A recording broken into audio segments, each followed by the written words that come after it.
Coucou tout le monde, c'est Nat, ravie de vous retrouver pour cette nouvelle vidéo, ce nouvel instant paprika. Alors aujourd'hui j'ai pris quelques petites cartes du jeu et je vais vous raconter un petit peu les anecdotes qui sont derrière. Voilà, j'ai pensé que ça pouvait être sympa. Donc je vais commencer peut-être par celle-ci, la carte de l'enfant intérieur. Alors, j'ai fait ce dessin quand j'étais enceinte de ma fille. Donc ça remonte à un peu plus de 10 ans maintenant, ça fait une belle dizaine d'années, un petit peu plus. Et quand j'ai commencé à sentir que ma fille bougeait en fait, ça m'a inspiré de faire cette carte, parce que j'avais un enfant à l'intérieur de moi. Et donc c'est ça qui m'a inspiré cette carte qui au départ s'appelait l'enfant sirène. Dans mon premier oracle que j'ai du coup mélangé à mon second et qui a fait que vous connaissez, hein, le Paprika Elephant. Et puis donc cette illustration, ça représentait l'enfant intérieur, l'enfant au sens général du terme, les choses nouvelles, voilà.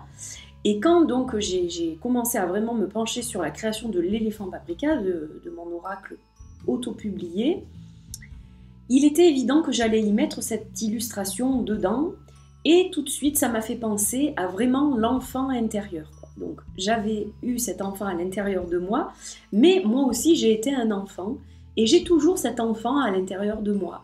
Et donc voilà, ça n'a fait que confirmer mon envie de mettre cette carte dans le jeu et de lui donner donc une signification un peu différente de celle au départ, qui est donc le reflet de notre enfant intérieur, de notre authenticité.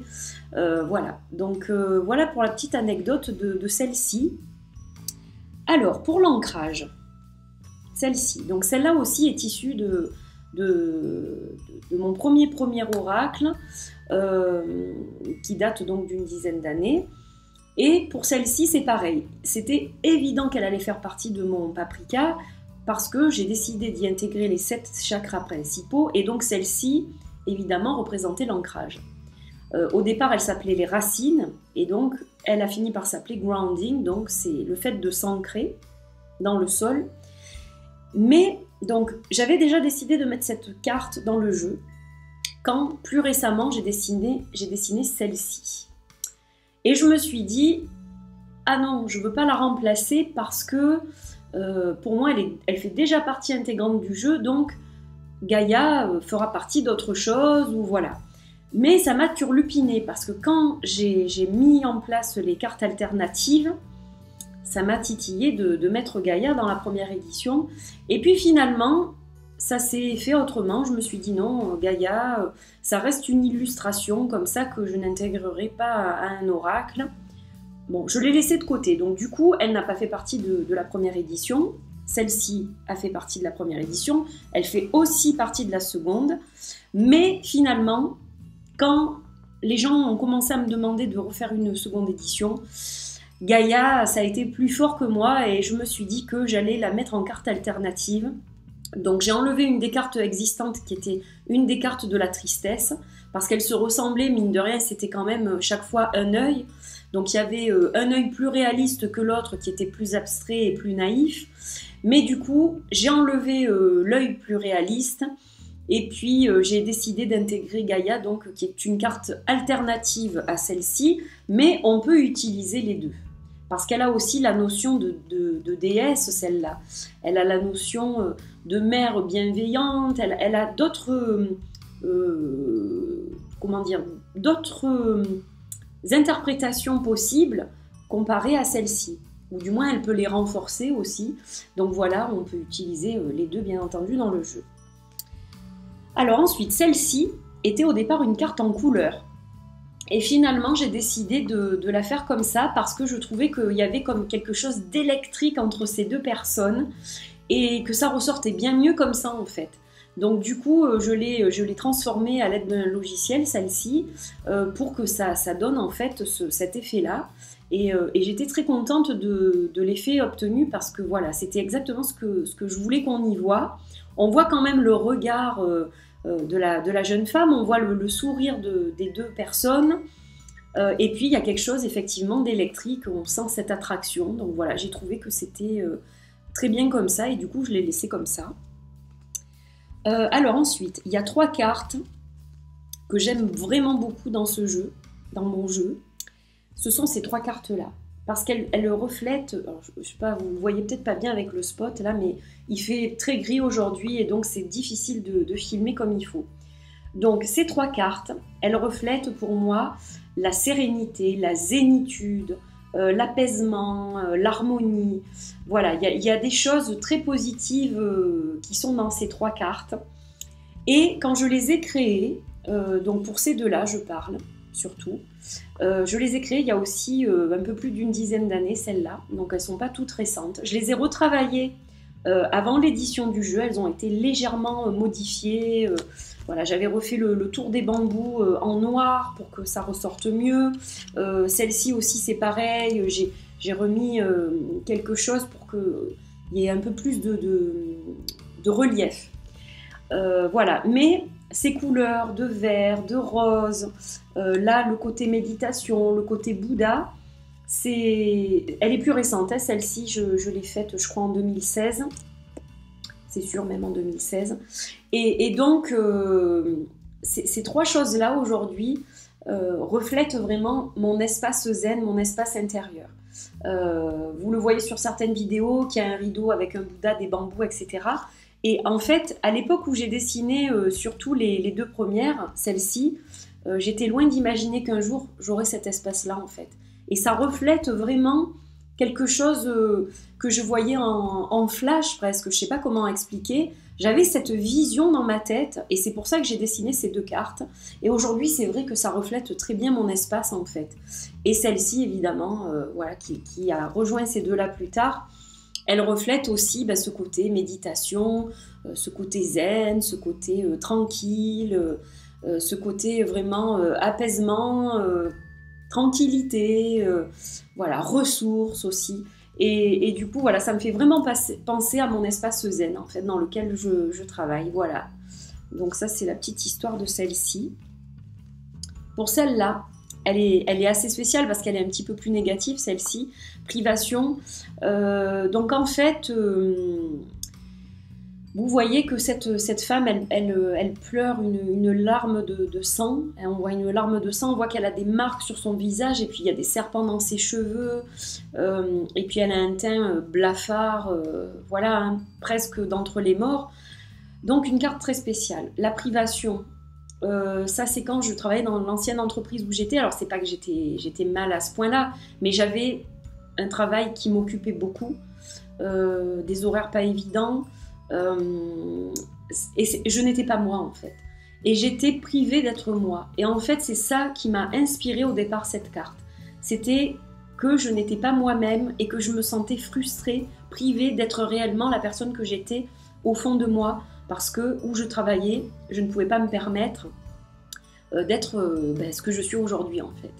Et donc du coup, je me suis sentie vraiment pendant plusieurs années privée d'une partie de moi. Je n'étais que la moitié de moi-même. Et c'est vraiment ça qui m'a inspiré cette illustration en fait. Voilà, et donc, bon, elle s'appelle Privation, en français et en anglais, hein, de toute façon.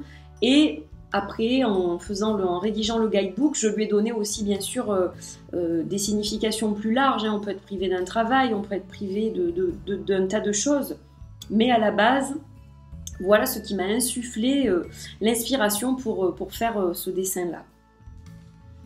Alors celle-ci, c'est mon voyage de noces en Polynésie française. Voilà, c'est ce que je voyais quand j'ouvrais ma fenêtre le matin. Je logeais dans un petit bungalow comme ça et c'est vraiment le souvenir, l'image que j'ai dans ma tête, cette eau bleue comme ça avec ce sable blanc et ces petites maisons comme un village en fait. Voilà, et donc du coup c'est pour ça que je l'ai appelée communauté Et c'est pour ça que je l'ai dessinée. Donc celle-ci, elle date aussi, elle date d'une bonne dizaine d'années aussi. À l'époque, je ne l'avais pas du tout appelée comme ça. D'ailleurs, il faudrait que je ressorte le jeu que j'avais fait pour vous dire le nom, mais je m'en souviens plus comme ça. Mais voilà, après, en retravaillant sur les illustrations, j'ai décidé de l'appeler Communauté parce que ça me faisait penser vraiment à un village tout entier, ces petites maisons, ces petits farés, puisque c'est comme ça qu'on les appelle en Polynésie. Et voilà ce qui m'a inspiré la création de cette carte. Alors, là, celles que vous allez voir sont toutes assez récentes, elles datent toutes de 2016 ou 2017. Alors, sachez que pour la carte Joie, Joy, à la base, c'était pas du tout celle-ci qui était prévue.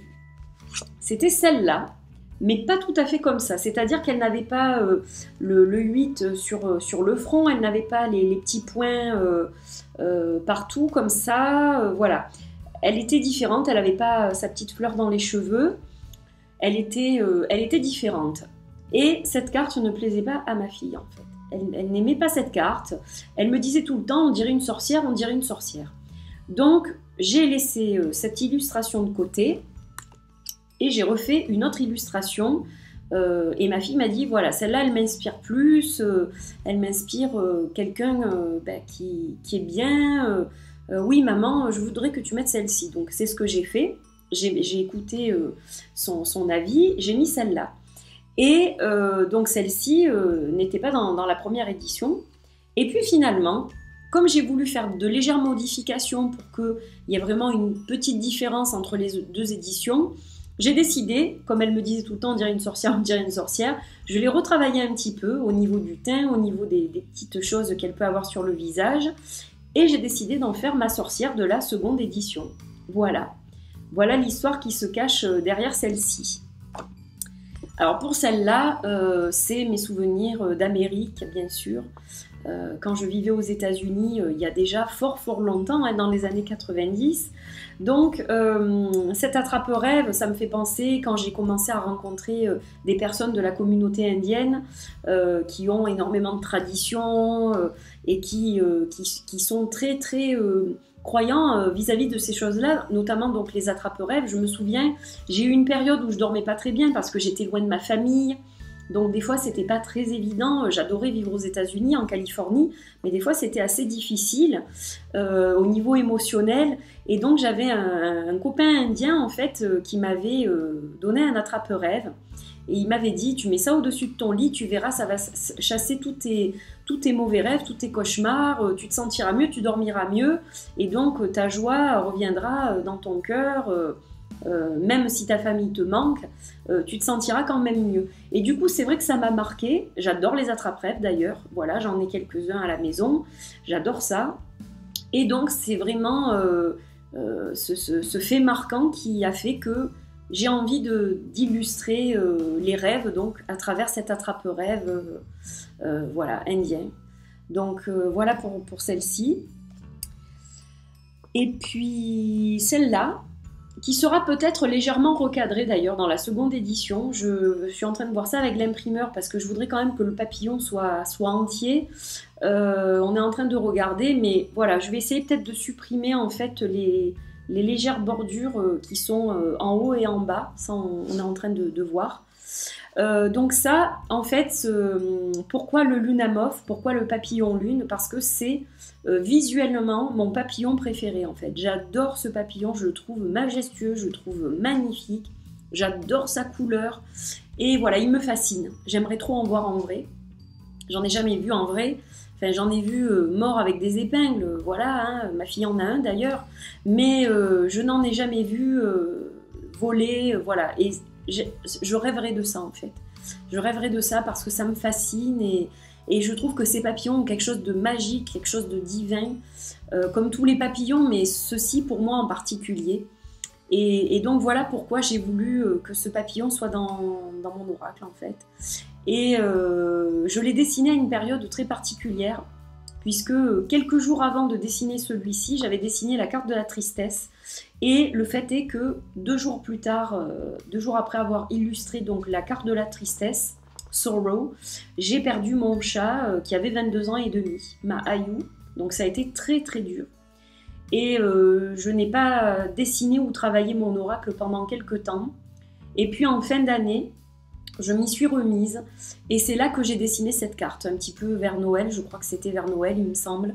J'ai dessiné donc fin 2016 cette carte, Renaissance, parce que bon, ben, je commençais à reprendre goût à la vie, hein, malgré le fait qu'elle n'était plus là, que mon familier m'avait quitté. C'était difficile qu'elle ne soit plus là de chair et d'os. Mais bon, ma spiritualité m'a beaucoup aidée, bien sûr. Et donc, c'est là que j'ai dessiné cette carte. Cette carte, c'est un peu la relation. Elle représente sous une forme différente, mais voilà, c'est la transformation que mon chat a vécue quand elle est partie. Elle s'est transformée comme ce papillon. C'est comme une forme de renaissance dans un autre monde, dans d'autres sphères. Mais voilà comment j'ai vécu en fait son départ. Et cette carte, j'ai mis vraiment beaucoup de choses dans cette carte. Il y a beaucoup d'amour, il y a beaucoup de choses, beaucoup de sentiments, d'émotions dans cette carte, parce que je suis reliée à elle à travers cette carte aussi. Donc voilà, j'avais envie de vous raconter cette histoire aussi, je pensais que c'était important. Alors il y en a d'autres. Donc celle-ci qui est pas récente, pas vraiment récente non plus, hein, qui date de plus de 10 ans, c'est un petit peu la personne que je voulais paraître pour moi et pour tous, mais je ne pouvais pas, hein, comme je vous l'ai expliqué. Donc j'avais créé la privation et puis j'ai créé celle-là derrière. Et c'est drôle parce qu'il y a Isa Chanel qui m'a dit que ce personnage me ressemblait, qu'elle m'identifiait à travers ce personnage. Donc j'avais fait une photo d'ailleurs rigolote sur Instagram. Pour ceux qui l'ont vu, ça va vous faire penser à ça. Mais je m'étais fait photographier de profil avec une cape comme ça, une capuche, et j'avais mis cette photo juste à côté. Et donc Isa m'a dit, ben voilà, oui, ça me fait penser à toi. Donc voilà, c'est la petite anecdote. Et c'est vrai que je n'ai pas fait cette image pour en faire mon reflet, mais c'est vrai que quand je l'ai dessinée, cette carte, j'ai dit, voilà, c'est comme ça que je voudrais être et paraître aux yeux de tous, et non pas être la moitié de moi. Donc elle a aussi une signification spéciale pour moi, celle-là. Bon, après, les cristaux, voilà, les cristaux, ben, je travaille avec eux. Donc c'était évident qu'ils allaient être dans mon oracle. Ils sont dans mon autre oracle aussi, parce qu'ils font partie intégrante de ma vie, ils font partie intégrante de moi, j'en porte tous les jours. Voilà, dès que j'ai besoin de soigner quelque chose, de travailler sur quelque chose, les pierres sont avec moi. Donc voilà, ça c'était juste normal en fait qu'il y ait des cristaux dans mon jeu. Voilà, ça c'était obligé. Alors celle-ci, donc hormis la signification, je l'ai faite parce que ça représente mes origines italiennes. Voilà. Donc, il fallait que ça ressorte à un moment donné. Donc, ça n'a rien à voir avec la signification de la carte. Mais bon, là, le fait de tricher, de porter un masque, bon, ben, ça se prêtait bien à l'illustration. Mais cette carte est là pour célébrer, pour honorer mes origines italiennes, mes grands-parents. Voilà, j'ai pas connu mon grand-père, j'ai connu ma grand-mère que jusqu'à 8 ans, mais j'ai un gros souvenir d'elle, de son accent, de sa cuisine, de plein de choses. Et donc voilà, c'était normal que je rende hommage à mes grands-parents, à mes origines à travers cette carte. Et puis, je voulais vous parler de celle-ci aussi, ça sera tout pour aujourd'hui. Ben, mon paprika, c'est l'île Maurice, mon paprika. J'ai eu un gros coup de foudre pour l'île Maurice quand j'y suis allée en 2010, la première fois. J'y suis retournée, j'ai eu la chance de pouvoir y retourner en 2011. Donc l'île Maurice a eu un effet bœuf sur moi. Voilà, j'ai aimé les gens que j'ai rencontrés, j'ai aimé la culture, j'ai aimé la cuisine, j'ai aimé le pays tout entier. Et donc c'est vrai que j'ai ramené des images, des saveurs, des couleurs de ce pays, dont Ganesh bien sûr, qui est une divinité évidemment très aimée. Et quand je suis allée au temple, un jour on a décidé d'aller au temple avec mon mari, c'était un jour spécial parce qu'en fait il n'y avait pas de touristes ce jour-là, il n'y avait que des locaux. Et nous on est arrivés comme un cheveu sur la soupe et on a été super bien accueillis et puis on a été pris dans la cérémonie. Et voilà, on nous a mis les petites marques rouges sur le front avec ma fille. J'ai des super souvenirs de cette cérémonie-là.